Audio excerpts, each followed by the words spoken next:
ایک بیوی ایسی، ایک بادشاہ جس کی کئی بیویاں تھیں۔ دوستو، آج کل ہم لوگ دنیا کی بھاگ دوڑ میں اللہ کو بھول چکے ہیں۔ ہر وقت پیسوں کے پیچھے بھاگتے رہتے ہیں اور سوچتے ہیں کہ اتنی بھاگ دوڑ اور محنت کے باوجود ہمارے ہاتھ کچھ نہیں آتا ہے، اور ہم زندگی سے مایوس ہو جاتے ہیں اور اللہ سے دور ہونے لگتے ہیں اور دنیا کی غفلت میں کھو جاتے ہیں۔ جبکہ انسان جب پیدا ہوتا ہے تب سے لے کر مرنے تک اللہ تعالیٰ اس کی قسمت کی روزی لکھ دیتا ہے۔ جبکہ انسان جب پیدا ہوتا ہے تب سے لے کر مرنے تک اللہ تعالیٰ نے اس کی قسمت کی روزی لکھ دی ہوتی ہے۔ دوستو، آج ہم آپ لوگوں کو ایسی ہی ایک کہانی سنانے جا رہے ہیں جسے سن کر آپ لوگوں کو اللہ کی رحمت کی اہمیت معلوم ہوگی اور آپ کبھی بھی اللہ کی رحمت سے مایوس نہیں ہوں گے۔ سبکتگین بادشاہ اپنی ایک بیوی سے بہت زیادہ محبت کرتا تھا۔ ایک بار دوسری بیویوں نے اس سے کہا کہ آپ اپنی ایک بیوی سے سب سے زیادہ محبت رکھتے ہیں، حالانکہ حسن و جمال میں ہم اس سے زیادہ ہیں، سمجھداری میں بھی ہم اس سے زیادہ ہیں، آخر اس میں کون سی ایسی خاص بات ہے جو ہم میں نہیں؟ ہمیں تو اس کے اندر کچھ نظر نہیں آتا، مگر آپ کی محبت کی نگاہیں جو اس پر اٹھتی ہے وہ کسی دوسری بیوی پر نہیں اٹھتی، آخر کیا وجہ ہے؟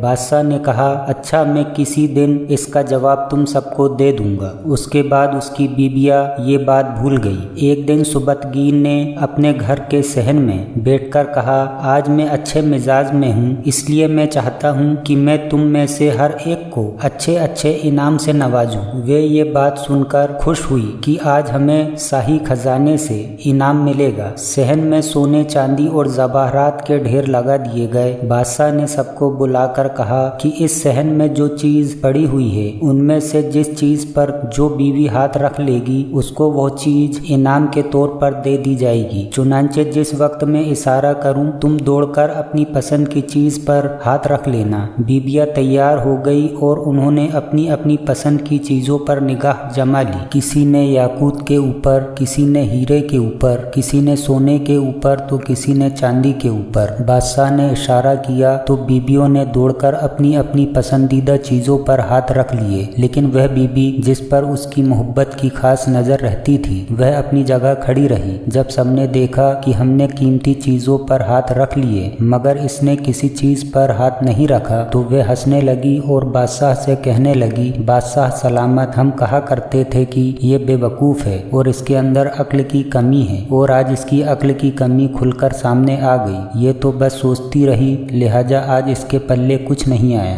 بادشاہ نے اس سے پوچھا، اے اللہ کی بندی، تو نے کسی چیز پر ہاتھ کیوں نہیں رکھا؟ وہ کہنے لگی، بادشاہ سلامت، میں پوچھنا چاہتی ہوں کہ آپ نے یہی کہا ہے نا کہ آج جو جس چیز پر ہاتھ رکھے گی وہ چیز اس کی ہو جائے گی؟ بادشاہ نے کہا، ہاں، یہی تو میں نے کہا ہے۔ اس نے یہ سنا تو آگے بڑھی اور بادشاہ کے کندھے پر ہاتھ رکھ دیا اور کہنے لگی، بادشاہ سلامت، جب آپ میرے ہو گئے تو سارا خزانہ میرا بن گیا۔ بادشاہ نے اس کی یہ بات سن کر اپنی دوسری بیویوں سے کہا کہ دیکھو، اس کی عقل مندی اور محبت کی وجہ سے میں اس سے زیادہ محبت کرتا ہوں۔ دوستو، اسی طرح جب انسان محبت الہی کو تھام لیتا ہے تو کائنات کی ہر چیز اس کے لیے آسانی سے قابو میں ہو جاتی ہے۔